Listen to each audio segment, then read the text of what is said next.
Chapter 5. The First Attention. The following day we ate breakfast at dawn. Then Don Juan made me shift the levels of awareness. "Today, let's go to an original setting," Don Juan said to Gennaro. "By all means," Gennaro said gravely.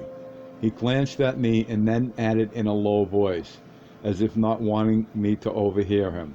"Does he have to? Perhaps it's too much." In a matter of seconds, my fear and suspicion escalated to unbearable heights. I was sweating and panting. Don Juan came to my side and, with an expression of almost uncontrollable amusement, assured me that Gennaro was just entertaining himself at my expense, and that we were going to a place where the original seers had lived thousands of years ago. As Don Juan was speaking to me, I happened to glance at Gennaro. He slowly shook his head from side to side. It was an almost imperceptible gesture, as if he were letting me know that Don Juan was not telling me the truth. I went into a state of nervous frenzy, near hysteria, and stopped only when Gennaro burst into laughter. I marveled how easily my emotional states could escalate to nearly unimaginable heights, or drop to nothing. Don Juan, Gennaro, and I left Gennaro's house in the early morning and traveled a short distance into the eroded hills. Presently, we stopped and sat down on top of an enormous flat rock on a gradual slope in a cornfield that seemed to have been recently harvested. "This is the original setting," Don Juan said to me. "We'll come back here a couple of more times during the course of my explanation." "Very weird things happen here at night," Gennaro said. "The Nargal Julian actually caught an ally here, or rather the ally—" Don Juan made a noticeable gesture with his eyebrows, and Gennaro stopped in mid-sentence. He smiled at me. "It's too early in the day for scary stories," Gennaro said. "Let's wait until dark." He stood up and began creeping all around the rock, tiptoeing with his spine arched backwards. What was he saying about your benefactors catching an ally here?" I asked Don Juan. He did not answer right away. He was ecstatic watching Gennaro's antics. "He was referring to some sophisticated use of awareness," he finally replied, still staring at Gennaro. Gennaro completed a circle around the rock and came back and sat down by me. He was panting heavily, almost wheezing, out of breath. Don Juan seemed fascinated by what Gennaro had done. Again, I had the feeling that they were amusing themselves at my expense, that both of them were up to something. They were up to something I knew nothing about. Suddenly, Don Juan began his explanation. His voice soothed me. He said that after much toiling, seers arrived at the conclusion that the consciousness of adult human beings, matured by the process of growth, can no longer be called awareness, because it has been modified into something more intense and complex, which seers call attention. How do seers know that man's awareness is being cultivated and that it grows? He said that at a given time in the growth of a human being, a band of the emanations inside their cocoons becomes very bright. As human beings accumulate experience, it begins to glow. In some instances, the glow of this band of emanation increases so dramatically that it fuses with the emanations from the outside. Seers witnessing an enhancement of this kind had to surmise that awareness is the raw material and attention the end product of maturation. "How do the seers describe attention?" I asked. "They say that attention is harnessing and enhancing of awareness through the process of being alive," he replied. He said that the danger of definitions is that they simplify matters to make them understandable. In this case, in defining attention, one runs the risk of transforming a magical, miraculous accomplishment into something commonplace. Attention is man's greatest single accomplishment. It develops from raw animal awareness until it covers the entire gamut of human alternatives. Seers perfect it even further until it covers the whole scope of human possibilities. I wanted to know if there was a special significance to alternatives and possibilities in the seer's view. Don Juan replied that human alternatives are everything we are capable of choosing as persons. They have to do with the level of our day-to-day range, the known, and owing to the fact that we are quite limited in number and scope. Human possibilities belong to the unknown. They are not what we are capable of choosing, but what we are capable of attaining. He said that an example of human alternatives is our choice to believe that the human body is an object among objects. An example of human possibilities is the seer's achievement of viewing man as an egg-like luminous being. With the body as an object, one tackles the known. With the body as a luminous egg, one tackles the unknown. Human possibilities have, therefore, nearly an inexhaustible scope. Seers say that there are 3 types of attention, Don Juan went on. When they say that, they mean it just for human beings, not for all sentient beings in existence. But the 3 are not just types of attention, but rather 3 levels of attainment. They are the first, second, and third attention, each of them an independent domain, complete in itself. He explained that the first attention in man is animal awareness, which has been developed through the process of experience into a complex, intricate, and extremely fragile faculty that takes care of the day-to-day world in all its innumerable aspects. In other words, everything that one can think about is part of the first attention. The first attention is everything we are as average men, he continued. By virtue of such an absolute rule over our lives, the first attention is the most valuable asset that the average man has. Perhaps it is even our only asset. Taking into account its true value, the new seers started a rigorous examination of the first attention through seeing. Their findings molded their total outlook and the outlook of all their descendants, even though most of them did not understand what those seers really saw. He emphatically warned me that the conclusions of the new seers' rigorous examinations had very little to do with reason or rationality, because in order to examine and explain the first attention, one must see it. Only seers can do that, but to examine what seers see in the first attention is essential. It allows the first attention the only opportunity it will ever have to realize its own workings. In terms of what the seers see, the first attention is the glow of awareness developed to an ultra shine, he continued. But it is a glow fixed on the surface of the cocoon, so to speak. It is a glow that covers the known. The second attention, on the other hand, is a more complex and specialized state of the glow of awareness. It has to do with the unknown. It comes about when unused emanations inside man's cocoon are utilized. The reason I call the second attention specialized is that in order to utilize those unused emanations, one needs uncommon, elaborate tactics that require supreme discipline and concentration. He said that he had told me before, when he was teaching me the art of dreaming, that the concentration needed to be aware that one is having a dream is the forerunner of the second attention. That concentration is a form of consciousness that is not in the same category as the consciousness needed to deal with the daily world. He said that the second attention is also called left side awareness. It is the vastest field that one can imagine. So vast, in fact, that it seems limitless.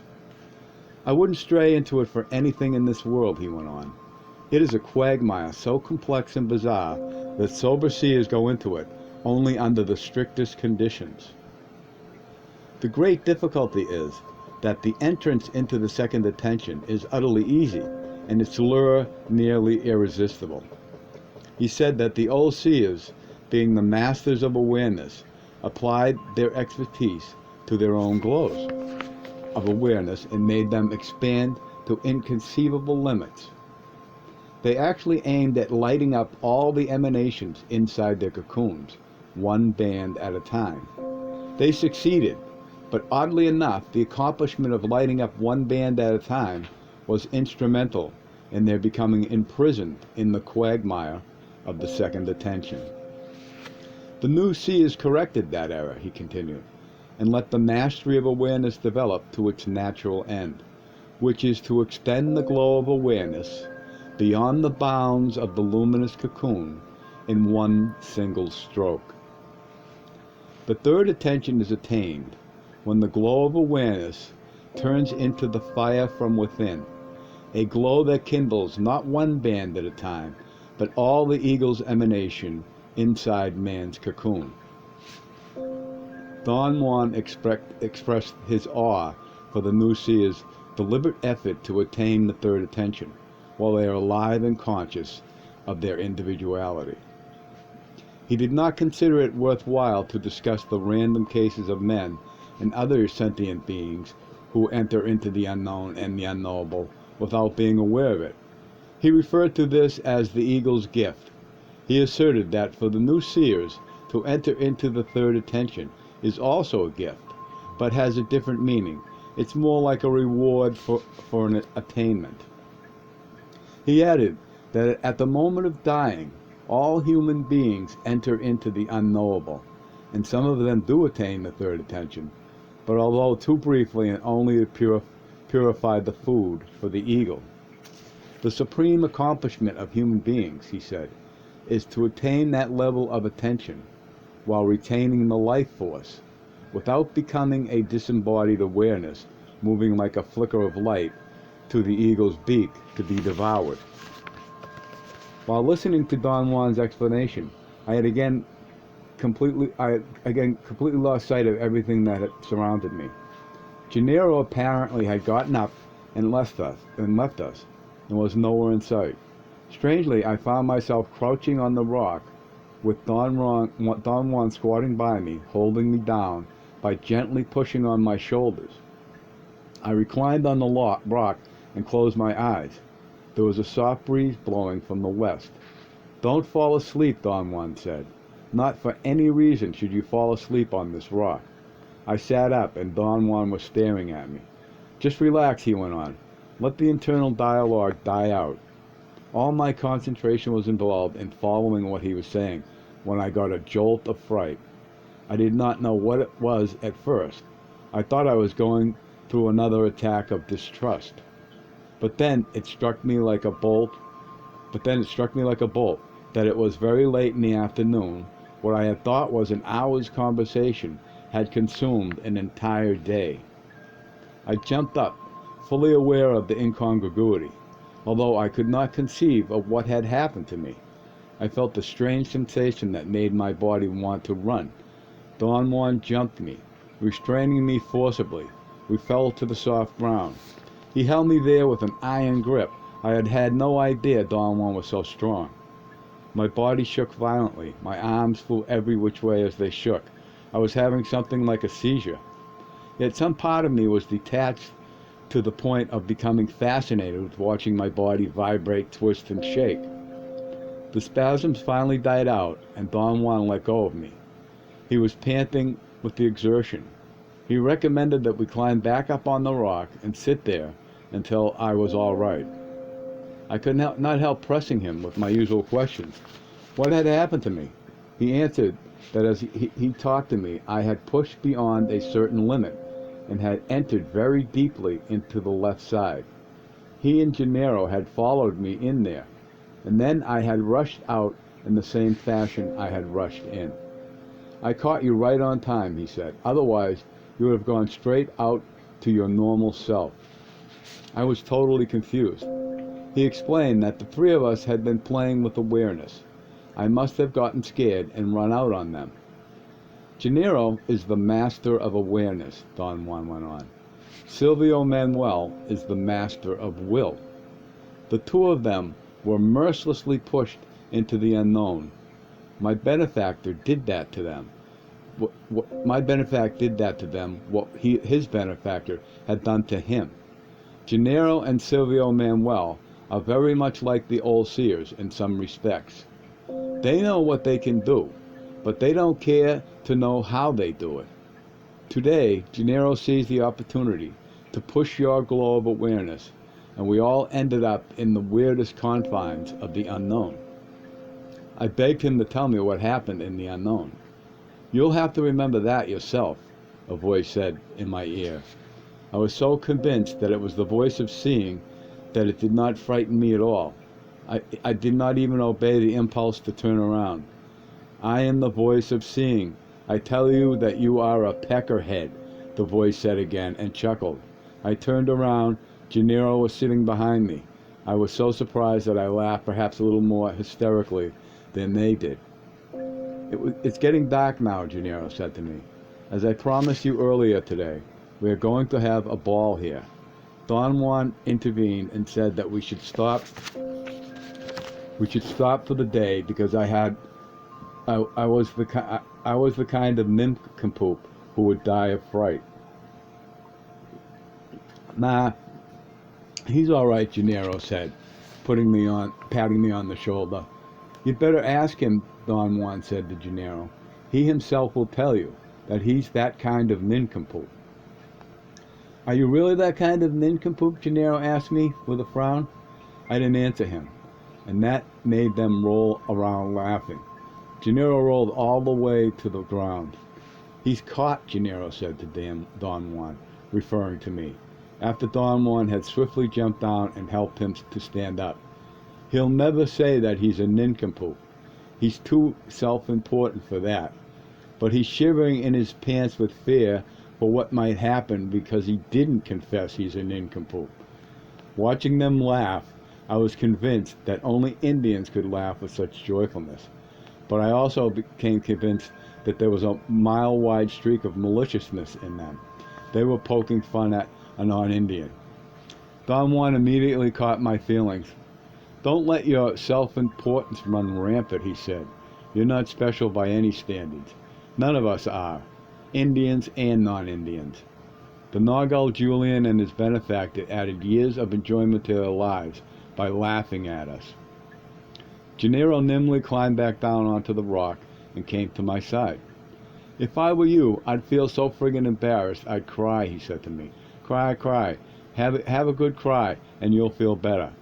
To my utter amazement, I began to weep softly. Then I got so angry that I roared with fury. Only then I felt better. Don Juan patted my back gently. He said that usually anger is very sobering, or sometimes fear is, or humor. My violent nature made me respond only to anger. He added that a sudden shift in the glow of awareness makes us weak. They had been trying to reinforce me, to bolster me. Apparently, Gennaro had succeeded by making me rage. It was twilight by then. Suddenly, Gennaro pointed to a flicker in the midair at eye level. In the twilight, it appeared to be a large moth flying around the place where we sat.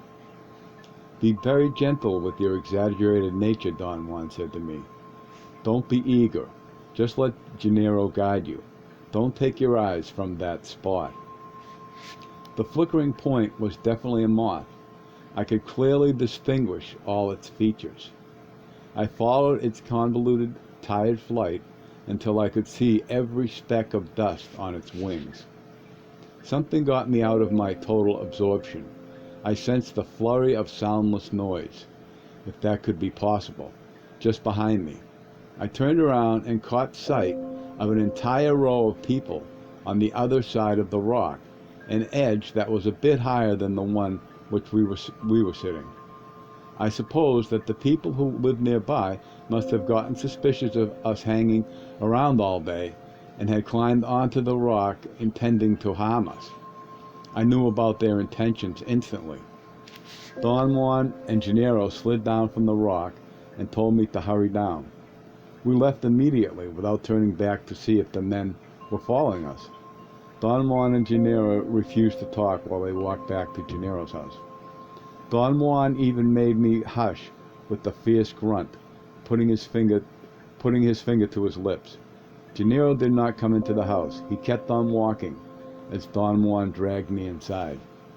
"Who were those people, Don Juan?" I asked, when the two of us were safely inside the house and he had lit a lantern. "They were not people," he replied. "Come on, Don Juan, don't mystify me," I said. "They were men. I saw them with my own eyes." "Of course you saw them with your own eyes," he retorted, "but that doesn't say anything. Your eyes misled you.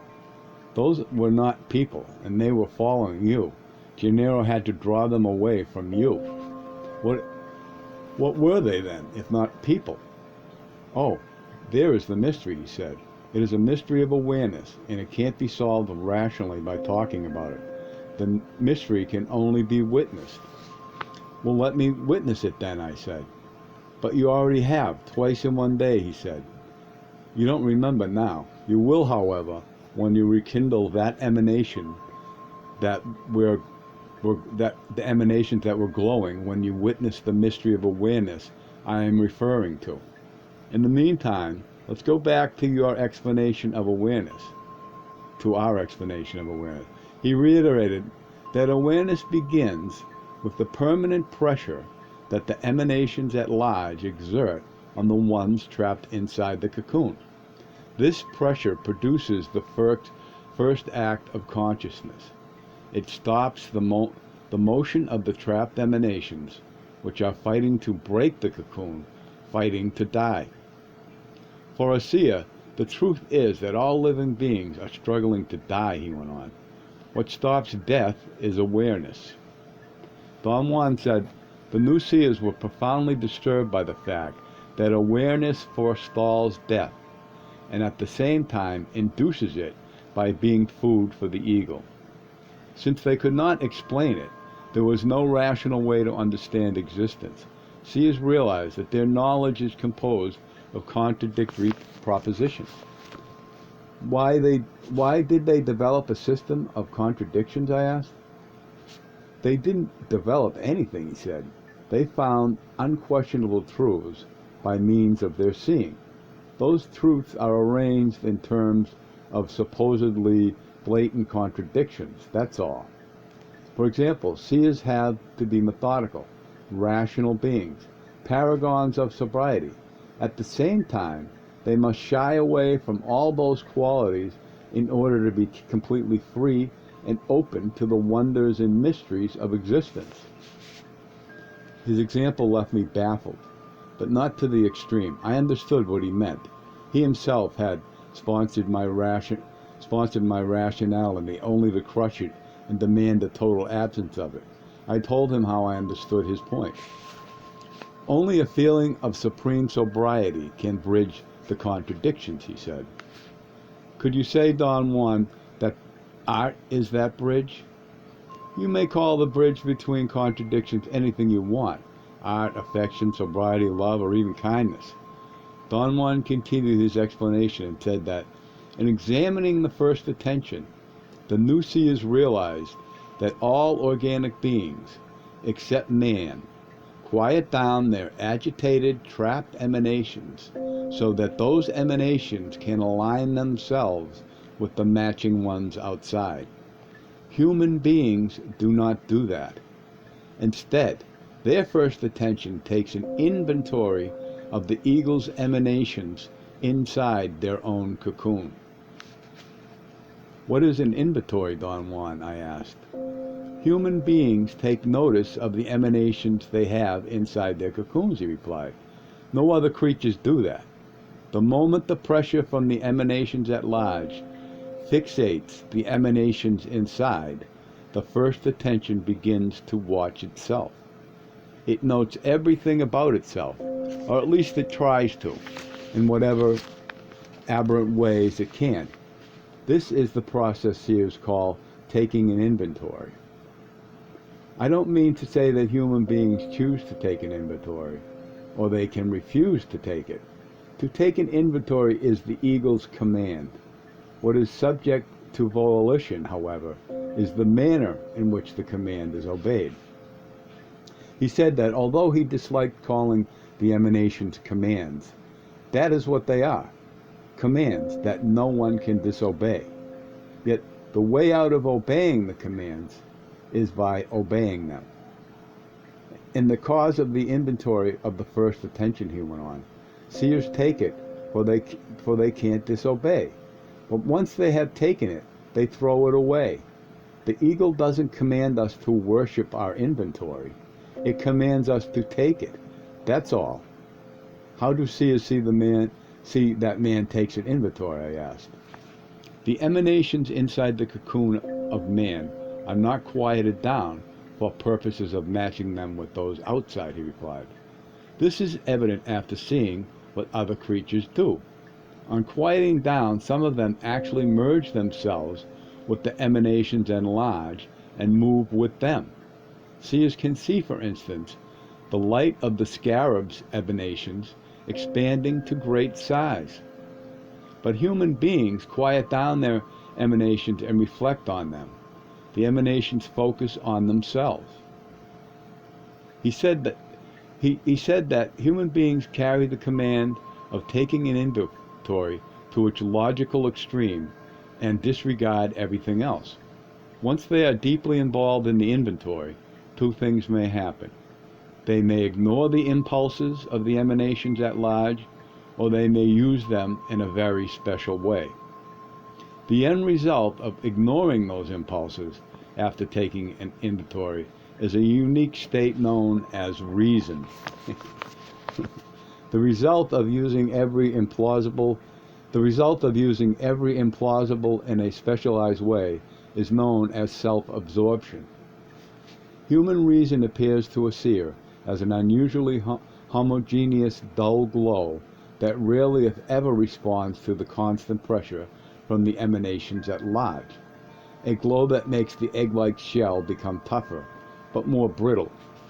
Don Juan remarked that reason in the human species should be bountiful, but that in actuality is very rare.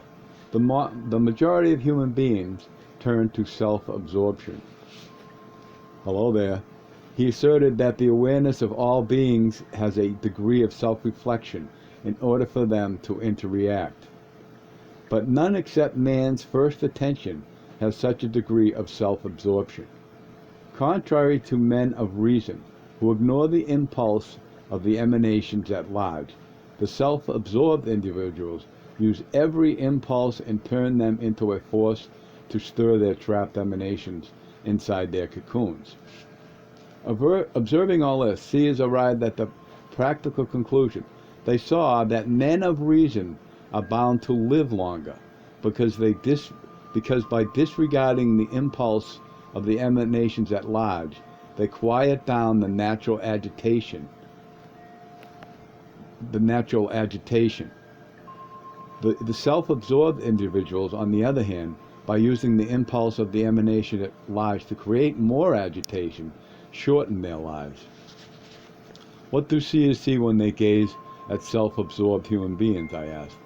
They see them as intermittent bursts of white light, followed by long pauses of dullness. Don Juan stopped talking. I had no more questions to ask, or perhaps I was too tired to ask about anything. There was a loud bang that made me jump. The front door flew open, and Gennaro came in, out of breath. He slumped on the mat. He was actually covered with perspiration. I was explaining about the first attention, Don Juan said to him. The first attention only works with the known, Gennaro said. It isn't worth 2 plugged nickels with the unknown. That is not quite right, Don Juan retorted. The first attention works very well with the unknown. It blocks it. It denies it so fiercely that in the end, the unknown doesn't exist for the first attention. Taking an inventory makes us invulnerable. That is why the inventory came into existence in the first place. "What are you talking about?" I asked Don Juan. He didn't reply. He looked at Gennaro as if waiting for an answer. "But if I open the door," Don Gennaro said, "will the first attention be capable of dealing what will come in?" "Yours and mine wouldn't, but his will," Don Juan said, pointing at me. "Let's try it." "Even though he's in heightened awareness?" Gennaro asked Don Juan. "That won't make any difference," Gennaro answered. Gennaro got up, went to the front door, and threw it open. He instantly jumped back. A gust of cold wind came in. Don Juan came to my side, so did Gennaro. Both of them looked at me in amazement. I wanted to close the front door. The cold was making me feel uncomfortable. But I was moved toward the door. Don Juan and Gennaro jumped in front of me and shielded me. "Did you notice anything in the room?" Gennaro asked me. "No, I didn't," I said. I really meant it. Except for the cold wind pouring in through the open door, there was nothing to notice in there. "Weird creatures came in when I opened the door," he said. Didn't you notice anything?" There was something in their voice that told me they were not joking this time. The three of us, with both of them flanking me, walked out of the house. Don Juan picked up the kerosene lantern, and Gennaro locked the front door. We got inside the car through the passenger side. They pushed me in first, and we drove to Don Juan's house in the next town.